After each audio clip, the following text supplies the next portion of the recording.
Alright, Ma'am Sat, nandito tayo kay Attorney Enzo Recto, Ma'am Sat. Ang kanyang topic, Ma'am Sat, ang linaw, ang ganda ng pahayag ng isang ng PhilConsa. Ito, PhilConsa, Ma'am Sat, ito. So, official statement of the Philippine Constitution Association or PhilConsa, Ma'am Sat. So, impeachment is not harassment, it's an accountability. Agoy! O, sige, pakinggan natin, Ma'am Sat. Alright. Wait lang. Nakikipaglaban. Kabunyog mga kababayan, saan man pong panig kayo ng mundo, nasa Pilipinas man po kayo o nasa labas ng bansa, anong oras man po sa inyo dyan ngayon, umaga man po, tanghali, hapon, gabi, pinapanood man po ninyo ito ng live man po o replay. Mga kabunyog mga kababayan, ang ating pong pagbati ng magandang araw, Pilipinas at mundo. Blessed Sunday po sa inyong lahat. Mga kabunyog, mga kababayan, ito po, may kumakalat sa social media, nakita ko ito, kumakalat, statement daw ito ng PhilConsa, yung Philippine Constitution Association. Ang tumatayong pinuno niyan ngayon ay ang dating Chief Justice ng Korte Suprema na si former Chief Justice Reynato Puno. Binasa ko yung statement, napakaganda, napakalinaw ng statement. Titingnan natin yung ilang mga bahagi lang nito, mga kabunyog, at i-discuss natin. Mamaya babasahin ko sa inyo. Ang ganda. Ang ganda ng statement. Kaya lang ang problema, may nakita ako na kumakalat, sabi naman, hindi totoo yung statement ng PhilConsa. Hindi ko na malaman kung hindi ko na malaman kung anong totoo eh. Yan ang problema sa social media eh. Hindi mo na malalaman anong totoo, hindi. Pero kung totoo man yun, na yun ang statement ng PhilConsa, itong babasahin natin, ang ganda ng statement na to. Mga kabunyog, mga kababayan, tama yung mga sinasabi dito. At na maganda. Okay, basahin na natin at pag-usapan. Mga kabunyog. Yan. Basahin ko muna ng buo, tapos saka natin balikan. Ito muna yung ano niyan, mga kabunyog, mga kababayan.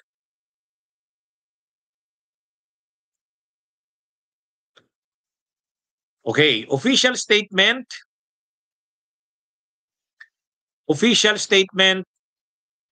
Philippine Constitution Association, PhilConsa, on the Supreme Court ruling in GR number 278353, Sara Z. Duterte versus House of Representatives et al. Yung statement ay dated July 30, 2025. The Philippine Constitution Association, PhilConsa, expresses its serious concern over the Supreme Court's ruling in GR number 278353, which nullified the impeachment proceedings initiated by the House of Representatives against Vice President Sara Z. Duterte. With due respect to the Honorable Court, we believe this decision overreaches constitutional boundaries, disrupts the separation of powers, and weakens Congress' exclusive authority to hold impeachable officers accountable. Sabi dito, the facts cannot be ignored. Between December 2024 and February 2025, 4 impeachment complaints were filed against Vice President Duterte. The first 3 complaints, though officially docketed, were never pursued. They were neither found sufficient in form and substance nor referred for committee hearings. On February 5, 2025, a 4th complaint, this time endorsed by 215 members of the House, more than the required 1/3, was transmitted as articles of impeachment to the Senate in full accordance with the Constitution. Yet, on July 25, 2025, the Supreme Court ruled that the 4th complaint was barred under the 1-year rule in Article 11, Section 3, Paragraph 5 of the Constitution on the theory that the filing of earlier complaints, even if not acted upon, already initiated the impeachment process. Ayan yan mga kabunyog ang ano dito.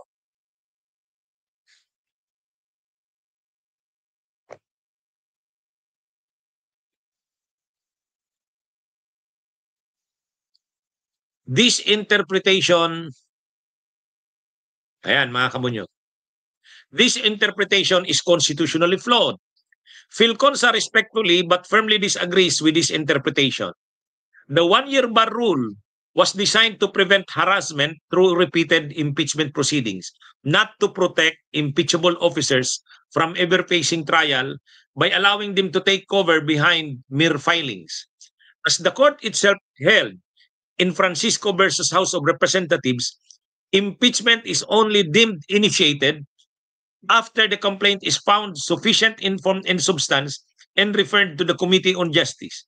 The earlier complaints never reached that stage. To treat them as having initiated proceedings defies both logic and constitutional intent. This ruling invites dangerous abuse.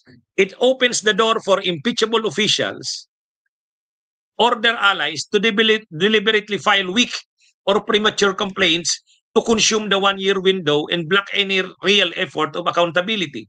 This is not a safeguard against harassment. It is a blueprint for evasion. O yan, napakalinaw mga kabunyog. Napakaganda ng ng Philconsa sa statement nito. Ito pa ang sinabi ng Philconsa mga kabunyog. Judicial restraint versus judicial activism. This case called for judicial restraint, not judicial activism. The Constitution gave the House of Representatives the sole power of impeachment and the Senate the sole power to try and decide it. These are textual exclusive powers, and the judiciary's role in such matters should be limited to clear, grave abuses that nullify constitutional norms. Instead, the court stepped into the heart of a political process already underway, substituting its own judgment for that of a constitutional majority of the House. It interpreted the one-year bar rule so broadly that it now disables the very mechanism of impeachment in all but the rarest cases. Yan, napakaganda ng punto mga kabunyog. This ruling, though perhaps well-intentioned, is a clear instance of judicial activism. It turns the judiciary from a neutral guardian of the Constitution into an arbiter of congressional timing and internal processes, matters the Constitution never assigned to the courts. Judicial activism, if checked, becomes judicial supremacy. And that supremacy can, over time, paralyze the political departments that the people themselves empower. Doctrine of operative fact. We also wish to underscore that even assuming for the sake of argument that the Supreme Court's ruling on the one-year bar were to be upheld, the doctrine of operative fact should have applied. This principle recognizes the legal effects of acts done in good faith under a law or process later declared unconstitutional in order to avoid injustice and institutional disruption. In this case, the House initiated the impeachment complaint with more than one-third support. The Senate convened as an impeachment court, and the Vice President was served with summons. She filed a formal answer. All this were done in good faith, based on long-standing jurisprudence and the clear text of the Constitution. To declare all those acts null and void after the process had matured to the point of trial, it's not only legally harsh, it is institutionally destabilizing. The doctrine exists precisely to prevent this outcome. Yan po tungkol po yan sa doctrine of operative fact. Ito naman, due process is not incompatible with the doctrine. Some may argue that applying the doctrine of operative fact would violate the due process rights of the impeached official. Philconsa respectfully disagrees. The doctrine of operative fact does not override due process. Rather, it assumes that the process leading up to the act in question was carried out in accordance with law and fairness. If there had been clear violations of due process, such as denying notice or the right to respond, then the impeachment could be questioned on that basis alone. But that is not what happened here. The Vice President was served with process. She responded. She was given the opportunity to defend herself. Congress and the Senate acted with their constitutional powers. due process was not violated. It was respected. Thus, invoking the doctrine of operative fact here is not a threat to due process. It is a defense of institutional integrity. It preserves the lawful actions of Congress and the Senate made in good faith and under the presumption of regularity. Ayan mga kabunyog. A call for constitutional fidelity. Ito na po yung katapusan.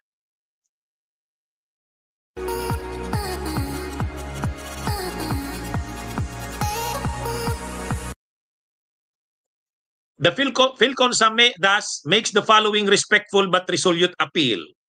We call on the Supreme Court to revisit its decision and to interpret the one-year bar rule consistently with its own prior rulings and the original intent of the framers.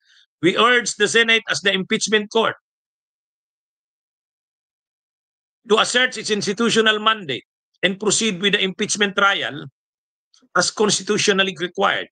And we remind all constitutional actors, legislator, jurists, and public officials alike that accountability must not be undermined by technicality or judicial overreach. We defend the rule of law, not merely through doctrine but through balance, by respecting the limits of each branch and by remembering that the Constitution demands action, not evasion. Let no court, no officer, and no institution stand in the way of constitutional duty.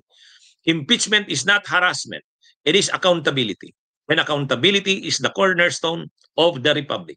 Chief Justice Renato Espono, retired, Chairman, Philippine Constitution Association, PhilConsa, former Chief Justice of the Supreme Court.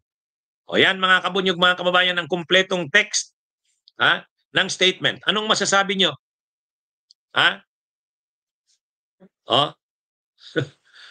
Sabi ni Alvin Reyes, however good, PhilConsa has already disowned this statement. Ganun ba? Hindi, pero wala pa tayong official na unang kumalat ito, pero may nagsabi naman hindi daw yan official na statement. Okay, pero napakaganda, no? Napakaganda. Napakaganda ng statement na ito ng PhilConsa. Anong masasabi nyo? Tama ba ang sinabi? Tama ba ang sinabi, mga kabunyog? Shout out kay Oscar Takalan, kay Ismakise, kay mga kabunyog. Yes, good morning. Maganda ba? Anyway, tingnan natin yung mga magagandang points dito sa statement na to. Ito. Ayan. Ngayon, ang unang magandang sinabi doon, ito, PhilConsa respectfully but firmly disagrees with this interpretation. The one-year bar rule was designed to prevent harassment through repeated impeachment proceedings, not to prevent impeachable officers from ever facing trial by allowing them to take cover behind mere filings. So, ang punto dito, mga kabunyog, mga kababayan, yung kasing one-year bar rule na yan, nakalagay talaga yan sa Constitution. Ang nakalagay kasi talaga sa Constitution, isa lang na impeachment proceeding. Proceeding hindi complaint. Isa lang na impeachment proceeding ang dapat na i-initiate sa House laban sa parehong official sa loob ng isang taon. Yun talaga yung pinaka-kumpletong statement. Isa lang na impeachment proceeding ang dapat i-initiate ng House against the same official sa loob ng isang taon. Anong purpose niyan? Purpose niyan, para yung impeached na officer, hindi naman siya yung laging, halimbawa, sinampahan mo na, finailan mo na, nag-initiate ka na ng impeachment proceeding, tapos na-dismiss. After na naman 3 months, mayroon ka na naman sa kanyang impeachment na ipafile. Kumbaga, yan yung sinasabi.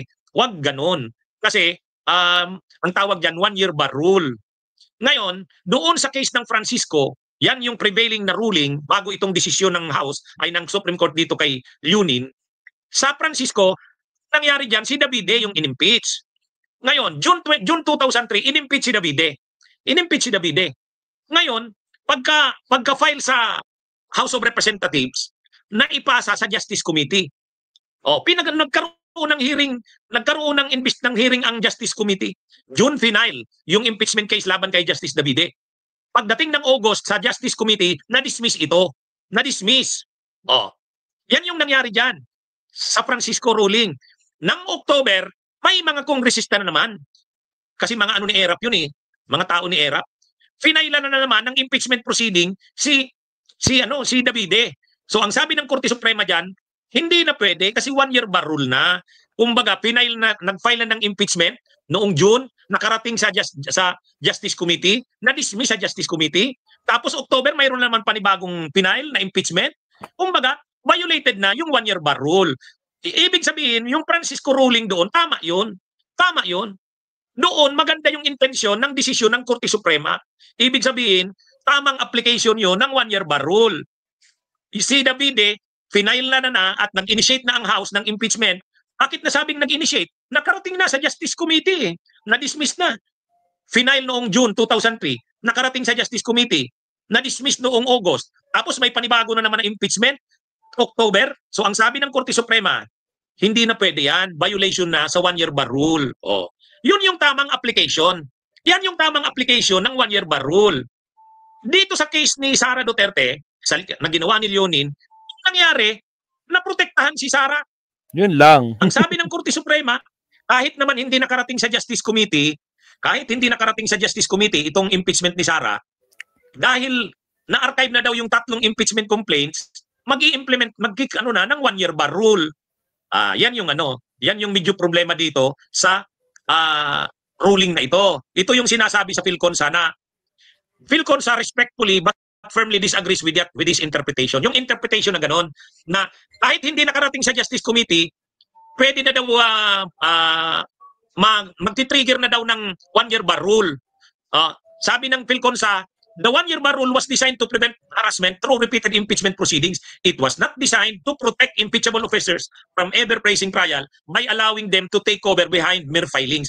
So ang nangyayari ngayon, ginagamit ngayon dito sa ruling na ito ng Korte Suprema sa kaso ni Sara, ginagamit yung 1-year bar rule para maging justification na ma-dismiss na yung impeachment kay Sara. Kasi ang sinasabi, nakapag-file na ng 3 impeachment complaints, itong impeachment complaints na ito ay na-archive, therefore hindi na pwede yung 4th impeachment complaint kasi violation na ng 1-year bar rule. Ay malinaw naman dun sa Francisco ruling, paano mo masasabing initiated yung impeachment pag nakarating sa Justice Committee? Hindi naman nakarating sa Justice Committee. Dito sa case ni Sara, na-archive yung 3 impeachment proceedings, hindi naman nakarating sa Justice Committee. So sabi ng Korte Suprema, sa desisyon ni Leonin, hindi, pwede na rin yun. Kahit hindi nakarating sa Justice Committee, matitrigger na rin yung 1-year bar rule. Ay ano ba yan? Paano ba nangyari yan? Protektahan mo niyan si Sara na wag siyang mag-face ng trial. So ang nangyayari ngayon, nagagamit itong 1-year bar rule para yung impeached na official hindi mag-face ng trial. Yung purpose doon kay Davide, bakit in-invoke yung 1-year bar rule? Tama yun. Pero dito hindi. Dito sa case ni Sara, iba to. Mahirap gamitin yung 1-year bar rule para i-protect si Sara para hindi na magkaroon ng trial. Dito, ginagamit yung 1-year bar rule para hindi mag-proceed sa trial. Hindi ganyan ang intensyon ng 1-year bar rule. Ang intensyon ng 1-year bar rule ay protektahan ang isang impeached officer na wag nang paulit-ulit na file ng impeachment. Paano naman nasabing paulit-ulit ang pag-file ng impeachment kay Sara? Yung mula sa first impeachment complaint, second impeachment complaint, third impeachment complaint, saka fourth impeachment complaint, isa lang yun na impeachment proceeding. Hindi naman sinabi sa konstitusyon na kailangan isa lang na impeachment complaint ang i-file. Hindi. Only 1 impeachment proceeding must be initiated within 1 year. Ilan bang impeachment proceeding ang in-initiate kay Sara? Isa lang naman Diba? Wala na. Ang sabi sa konstitusyon, only 1 impeachment proceeding. Tama. Wala namang proceeding sa final na isa.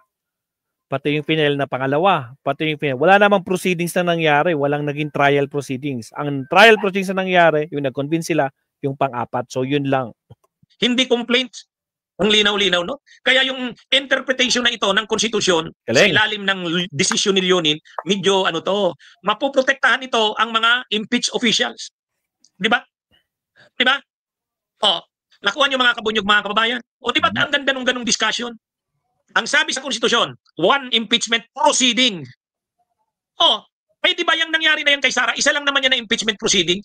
Kahit 4 yan na impeachment complaint, that constituted only 1 impeachment proceeding. Isang proceeding lang yun. Tama. May first impeachment complaint, may second impeachment complaint, may third impeachment complaint, may fourth impeachment complaint. Ang pinili ng mga kongresista, yung 4th impeachment complaint. In-archive ngayon yung 3 impeachment complaints. Yung 4th impeachment complaint na ngayon ang sinabit sa Senado. So, tanda natin guys yung ini-explain dito ni Atty. Recto Mabsat, nag-file at file and refer. Ayun. File and referred Yan, referred. Ni-refer yung pang-apat. Pagka-referred ng apat, yung tatlo, saka in-archive. So meaning, mas nauna yung number 4, yung ika-apat na impeachment trial, mabsat, yung ika-apat, mas naunang na-i-refer. Tapos yung tatlong 1, 2, 3, saka siya in-archive. So ganun yun. Pero sa sa Supreme Court kasi sabi nila, nauna daw. Pero ngayon, kinaklaro ng House na mas nauna yung pang-apat bago ni-refer, ay bago in-archive yung 1, 2, and 3. Okay, tuloy. Impeachment proceeding, isa lang. Shout out Alival, Alma Kawili, Romy Escalera Brothers, at Chiki Sadino sa lahat ng mga bagong pasok. Shout out. Again guys, huwag kalimutan like and subscribe. Baka naman mabsat, no? Happy Sunday. Na impeachment complaints, hindi naman sinabi sa konstitusyon na bawal ang maraming impeachment complaints. Ang bawal ay ang maraming impeachment proceedings. Isa lang dapat. Ilang impeachment proceeding ang ginawa dito? Di ba isa lang naman? Ay, napakasimple naman yan. Di ba? Napakasimple naman yan. Kaya yung interpretation dito ng yung ng interpretation dito ng Korte Suprema, naprotektahan si Sara. Kaya ang mangyayari dyan sa susunod, ang problema dyan sa susunod, pwede na ngayong mag-file ng impeachment, file. Tapos pagka-file niyan, hayaan na lang yan, ma-archive na lang yan. Kahit hindi natin yan i-refer sa Justice Committee, madi-dismiss na lang yan. Pag nag-adjourn ang Kongreso, dismiss na yan. O di ang problema niyan, matitrigger na yung 1-year bar rule. Ligtas na ngayon ang mga susunod na mga impeachable official. Yan ang problema. Diba? Ngayon, ano ang pangalawang maganda doon sa sinabi ng Philconsa? Ito mga kabunyog, maganda to. Maganda ito. Ito pa yung isang nagandahan ko doon. Oops, narangan tayo. Habang narangan tayo, syempre huwag kalimutan mag-like and subscribe, Mabsat. Like po tayo, Mabsat. Wala pong bayad yan. Salamat. Yun. In this case, the House initiated the impeachment complaint with more than 1/3 support. The Senate convened as an impeachment court, and the Vice President was served with summons. He filed a formal answer. All these were done in good faith, based on long-standing jurisprudence in the clear text of the Constitution. To declare all those acts null and void after the process had matured to the point of trial, it's not only legally harsh, it is institutionally destabilizing. The doctrine exists precisely to prevent this outcome. Kung tinutukoy dito, yung doctrine of operative fact, ang sinasabi ng Philconsa, ang doctrine of operative fact, sinasabi ganito. Kapag mayroong ginawa ang mga departamento ng gobyerno, ahensya ng gobyerno, o sino mang government official, at ginawa niya yun in good faith, kasi ang alam niya yun ang tama, yun ang alinsunod sa lumang batas, lumang desisyon, jurisprudence ng Korte Suprema, ginawa niya yun in good faith. Kung later i-declare na unconstitutional yun, or illegal yun, or irregular yun, yung ginawa na yun ng ahensya, departamento, branch ng government, ano na yun? As is na yung mga nagawa under sa ilalim nun. Kasi kapag in-invalidate mo lahat ng mga ginawa na desisyonan, na pirmahan ng mga dokumento, action naman nagawa, harsh naman yun. Kung tawag doon, doctrine of operative fact. So ibig sabihin, yung mga nagawa na based sa belief na tama ito yung tama. Ano na yun? As is na yun. Pero yung mga susunod, ayun na.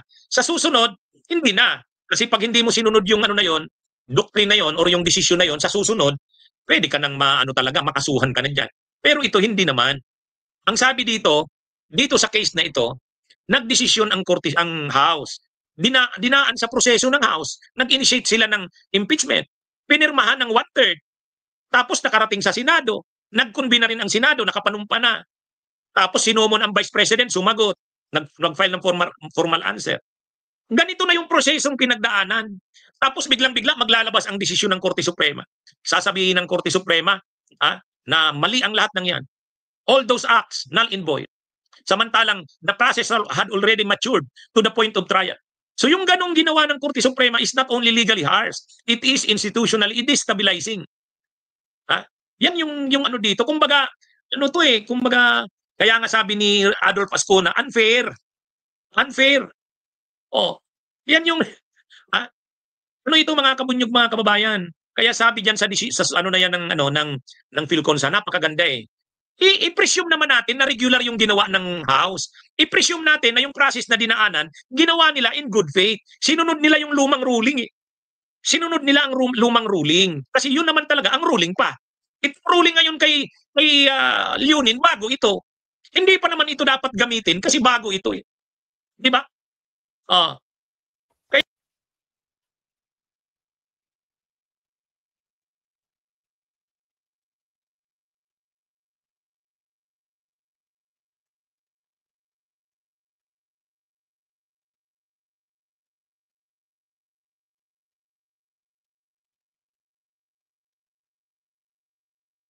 kaya mga kabunyog, mga kababayan, tama yung sinabi ng PhilConsa. Ano yun eh, the process no na dinaanan sa House was done in good faith. Ginawa yun ng House in good faith dahil ang paniniwala ng House, yun ang tama. At yun ang nakalagay sa rules. Yan din ang ruling ng Supreme Court doon sa case ng Francisco. No? Yun ang sinunod eh. Ngayon, kung sasabihin ng Korte Suprema, mali yun, mali yun, ay di sa susunod, pero dito hindi. Ano pa ito? Kumbaga, doctrine of operative fact. I-presume natin na regular yung ginawa. I-presume natin na in good faith yung mga ginawa ng House. Ha?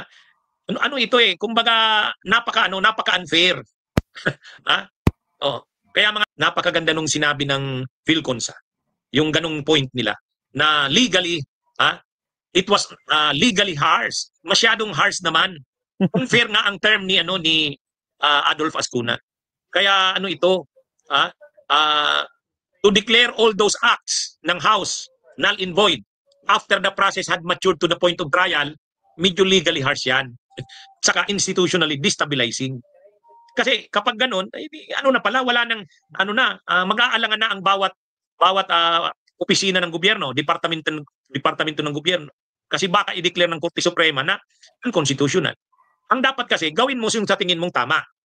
Sa tingin mo, constitutional yan, gawin mo. Later, dineclare yan na unconstitutional, wala ka na magagawa kasi dineclare na unconstitutional. So sa susunod, wag mo na yan gawin. Oh, di ba? Yan yung point doon. Yan ang ibig sabihin ng doctrine of operative fact. Ayan. Okay. Ang isa pang maganda doon sa sinabi sa PhilConsa, ito mga kabunyog, maganda ito. Sabi dito, sabi dito sa ng PhilConsa, Why? Why can't I make any changes without an admin approval? Once again, sa mga bagong pasok, huwag kalimutan mag-like and subscribe. Nakamute nga ako kanina, Michael Pangan, nakainis na, nagsasalita ako, wala palang sounds. Sige tuloy.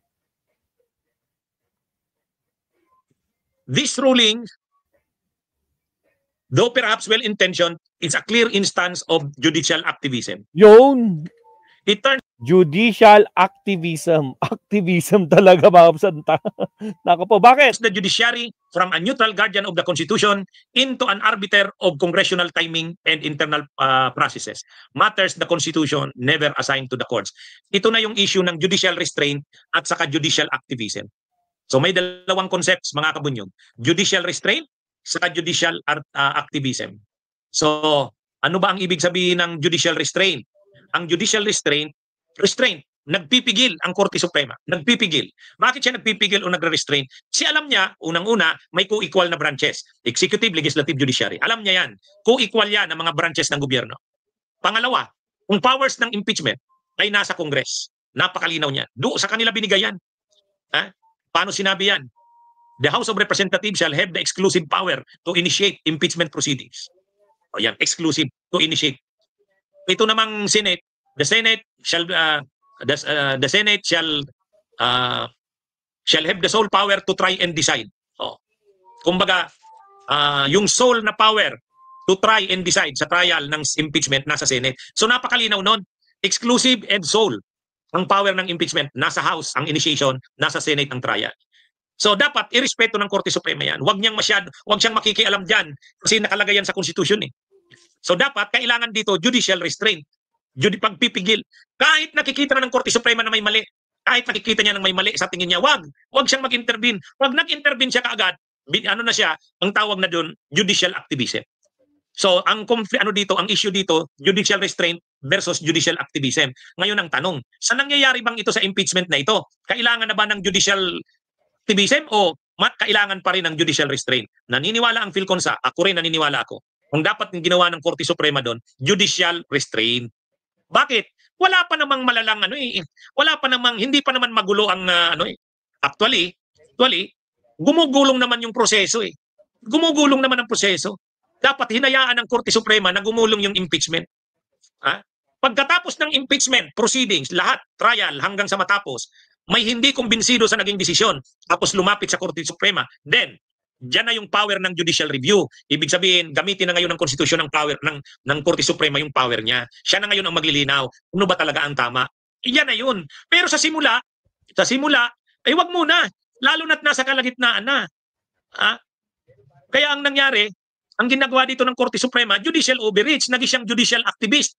Dapat judicial restraint. This Activism ruling, talaga. though perhaps well-intentioned, is a clear instance of judicial activism.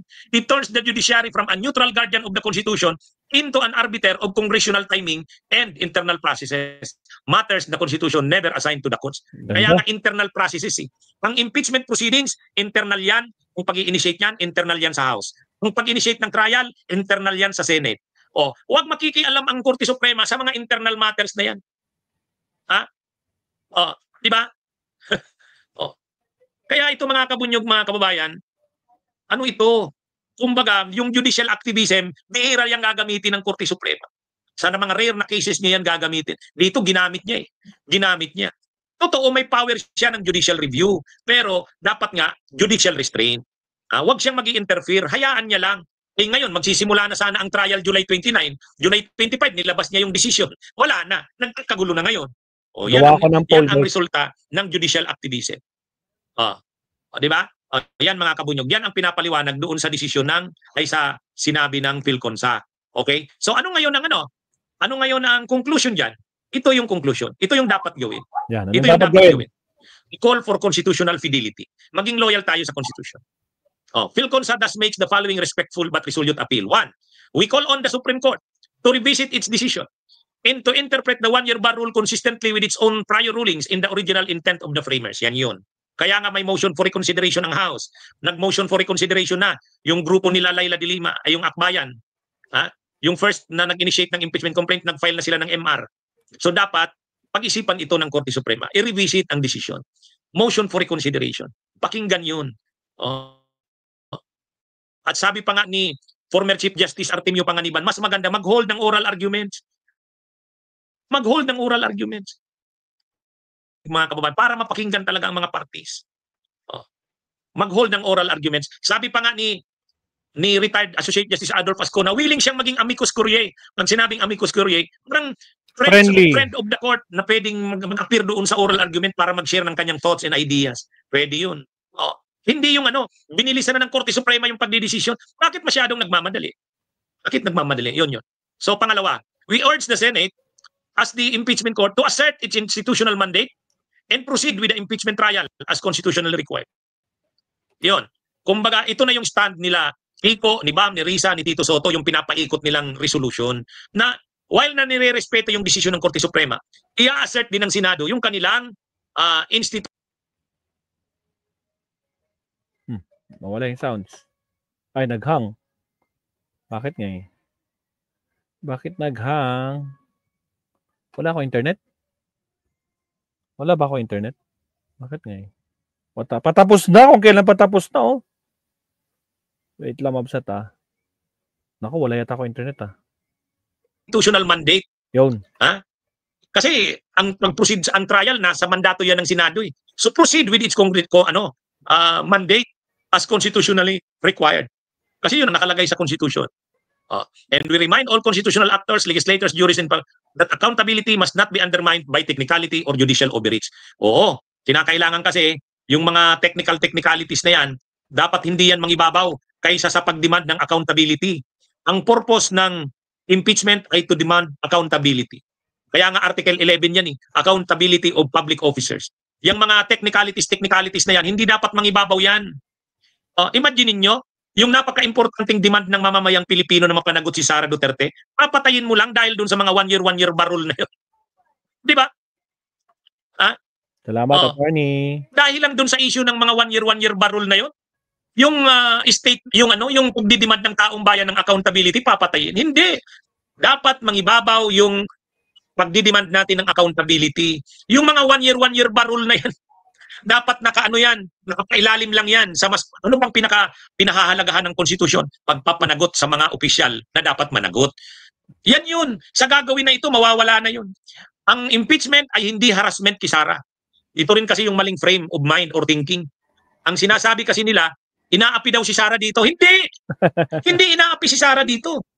Mas maganda ngayon dapat i-clear niya yung pangalan niya. Kasi hanggang ngayon, wala namang na-clear sa pangalan niya, di ba?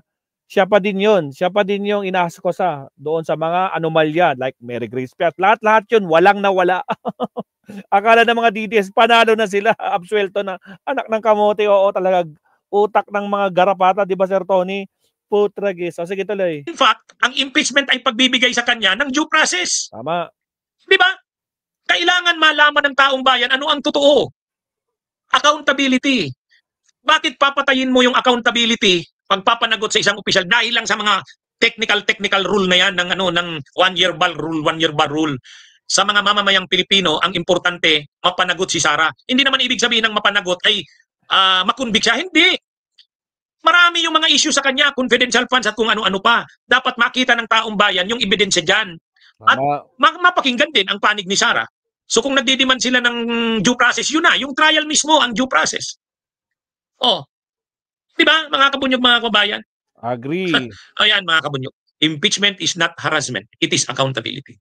Okay. So, diniscuss ko lang yung statement ng PhilConsa kasi napakaganda. Pagamat sinabing hindi daw yung statement ng PhilConsa, hindi ko na alam kung sinong papaniwalaan. Diniscuss ko lang yung content na yon, napakaganda. Okay? Okay, mga kabunyog, mga kababayan. Magandang araw po sa inyong lahat. Mabuhay po tayo. Thank you, Attorney. Grabe, napaka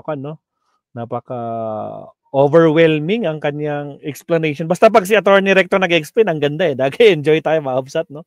So, ito, official statement na po ng PhilConsa, Mahabsat, no? So, impeachment is not an harassment, it is accountability. Yan, ang malinaw, Mahabsat. Problema kasi sa mga garapata, Mahabsat, akala nila, hinaharas daw itong si Sara. Ito na yung pagkakataon niya para patunayan na wala siyang kasalanan, wala siyang ginawang kalokohan, di ba? Ang problema, iwas ng iwas, di ba? Hindi nila kayang harapin. Bloodbath daw, putragis. Wala, dak-dak lang, bluff lang pala. No? So, ayun, again, shoutout po sa mga live viewers natin. Mas na 70 live viewers. Sa mga di pa po nagla-like dyan, like and subscribe. Ilan na like natin? Tika nga, mag-check nga ako. Ilan na ba yung like ni Maestro? At siyempre, meron tayong tanong dyan, Mabsat, no? Ano ba yung tanong ko dyan kanina?